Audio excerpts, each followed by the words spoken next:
ایک سوال یہ دریافت کیا ہے کہ لوگ کہتے ہیں کہ 4 انبیاء علیہ السلام زندہ ہیں، 2 آسمانوں میں اور 2 زمین میں، سیدنا مسیح علیہ السلام، حضرت ادریس علیہ السلام،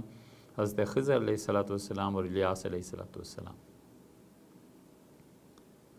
بنیادی طور پہ یہ بات جھوٹ ہے،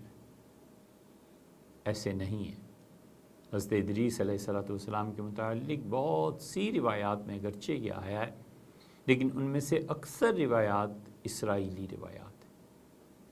اور روایت یہ آتی ہے مختلف، ان کا خلاصہ یہ ہے کہ حضرت ادریس علیہ السلام آسمان پہ تشریف لے گئے تھے، اور چوتھے یا تیسرے یا کسی بھی آسمان پہ اللہ تعالیٰ نے حکم دیا کہ ان کی جان یہی نکال لو، تو ان کی جان وہی نکال لی گئی۔ اس وجہ سے کہا جاتا ہے کہ وہ آسمانوں میں زندہ ہے، حالانکہ کوئی ایسی بات نہیں ہے۔ یہ تو بات جب پتہ چلے جب قرآن اس کو کہتا ہو، صحیح احادیث میں کہیں آیا ہو، حضور اقدس صلی اللہ علیہ وسلم کے بعد صحابہ کرام رضی اللہ عنہم نے یہ کہا ہو جو صحیح سند سے ثابت ہو، اور یہ پھر اس پہ بھی قرینہ یہ ہے کہ زیادہ قرائن غالبوں کی بات رسول اللہ صلی اللہ علیہ وسلم نے بتائی ہے، وگرنہ نبی کریم صلی اللہ علیہ وسلم میں تو آتی اگر تو وہی کے ذریعے اطلاع ہوتی نا، وگرنہ اور کون ہے جس کو یہ بتایا جائے؟ آپ خود سوچیں، صحابہ کرام رضی اللہ عنہ تک ڈائریکٹ اللہ کی طرف سے اس کا علم کیسے آ سکتا تھا؟ کوئی صورت نہیں تھی۔ تو یہ بات تو انبیاء علیہ السلام ہی بتا سکتے ہیں، اور حضرت رسالت پناہ صلی اللہ علیہ وسلم خدا کے آخری نبی، وہ اس بات کو ارشاد فرما سکتے تھے، اور ان سے کوئی چیز ثابت نہیں۔ رہ گئی یہ بات سیدنا مسیح علیہ السلام کے زندہ ہونے کی، ان کا زندہ ہونا اور قرب قیامت میں نازل ہونا، یاد رکھنا چاہیے کہ یہ بنیادی عقائد میں سے ایک عقیدہ ہے۔ فقہا نے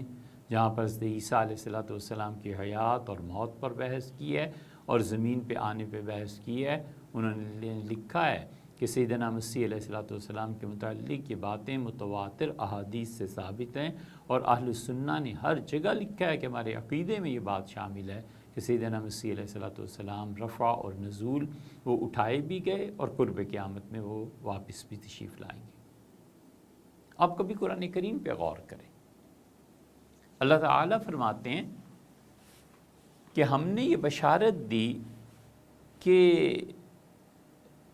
ایک بچہ ہے حضرت مسیح علیہ السلام، اور ہم نے کہا کہ فی المہد وکہلا، یہ جو لڑکا بچہ پیدا ہوگا نا تو ماں کی گود میں بھی گفتگو کرے گا،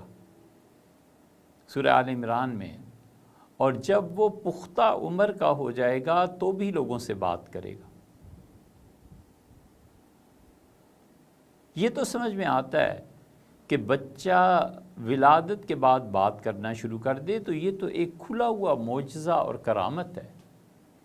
یہ تو ایک کھلی ہوئی ایسی چیز ہے جو انہونی ہے۔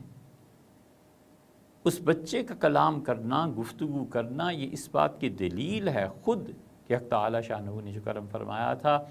حضرت مریم پہ، اور جو انہیں کہا تھا اللہ نے پورا کیا۔ آگے جو آتا ہے کہ پختہ عمر میں بھی وہ لوگوں سے بات کرے گا، تو پختہ عمر میں تو سارا جہان ہی بات کرتا ہے، سوائے اس کے کوئی گونگا ہو وہ بات نہیں کرتا، یا مریض ہو وہ بات نہیں کرتا، باقی تو سب بات کرتے ہیں۔ اس موقع پہ یہ کہنا وکہلا، اور وہ اللہ کا بندہ ہے مسیح علیہ السلام ایسے ہوں گے جو پختہ عمر میں بھی لوگوں سے بات کریں گے، اس میں کیا معجزہ ہے؟ یہ کہنے کی ضرورت کیوں پیش آ گئی تھی؟ مفسرین نے لکھا ہے کہ اس کے کہنے کی ضرورت یہ تھی کہ لوگوں کو بتایا جائے کہ جس طرح وہ ایک غیر معمولی طریقے پہ ملاپ کے بغیر دنیا میں آ رہا ہے، بالکل اسی طرح وہ ایک غیر معمولی طریقے سے اٹھا لیا جائے گا، اور اٹھانے کے بعد پھر وہ اس دنیا میں غیر معمولی طریقے سے بھیجا جائے گا، اور اس وقت اس کا آنا، اس کی پیدائش، اس کا اٹھانا، اس کا آنا، یہ تینوں چیزیں ایسی ہیں جو عام انسانوں کی روٹین سے ہٹ کے ہوں گی، اور پھر آ کر وہ کسی اور دنیا جہان کا باشندہ نہیں ہوگا کہ کہیں اور سے آ کے اور اس دنیا میں آ کے وہ بول ہی نہیں پا رہا، وکہلا، اور جب پختہ عمر میں وہ آئے گا اس دنیا میں تو بھی لوگوں سے بات کرے گا۔ یہ قرآن کہتا ہے، اس آیت کی وجہ سے بھی، اور متواتر احادیث اس معاملے میں،